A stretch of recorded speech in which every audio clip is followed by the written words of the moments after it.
মাংসৰ দৰে সোৱাদ এয়া কঁঠালৰ চব্জিখন মইনো কেনেকৈ বনালোঁ বলক আপোনালোকক দেখাওঁ। কঁঠাল কাটিব বহুতেই ভয় কৰে, সেইবাবে হাতত অলপ বেছিকৈয়ে মিঠাতেল ঘঁহি ল'ব লাগে। এয়া মই কাটি লৈ হালধি পানীত অলপ ভিজাই থৈ দিছিলোঁ। কঁঠালৰ চব্জিখন মই কুকাৰতে বনাওঁ। 2 কাপ পানী দি এটা হুইচেল মাৰি ল'ম। কঁঠালখিনি এটা বাচনত থৈ এয়া মই সেইটো কুকাৰতে ব্যৱহাৰ কৰিছোঁ।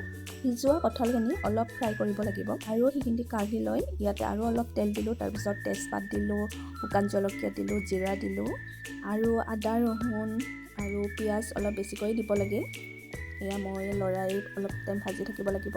সকলোৰে বনোৱাৰ ষ্টাইল বেলেগ বেলেগ, মই এনেকৈ সহজ পদ্ধতিৰে বনাওঁ আৰু খাবলৈ বহুত টেষ্টি হয়। আৰু এটা বাচনত এয়া মই জিৰা গুড়ি আৰু ধনিয়া গুড়ি, হালধি, ৰেড চিলি পাউডাৰ এয়া মই বাতি এটাত অকণমান পানী দি মিক্স কৰিলোঁ। এনেকৈ মিশ্ৰণটো দিলে আঞ্জাখন বহুত সোৱাদ হয়। এয়া মিশ্ৰণখিনি মই গোটেই দিলোঁ আৰু ধুনীয়াকৈ লৰাই থাকিব লাগিব।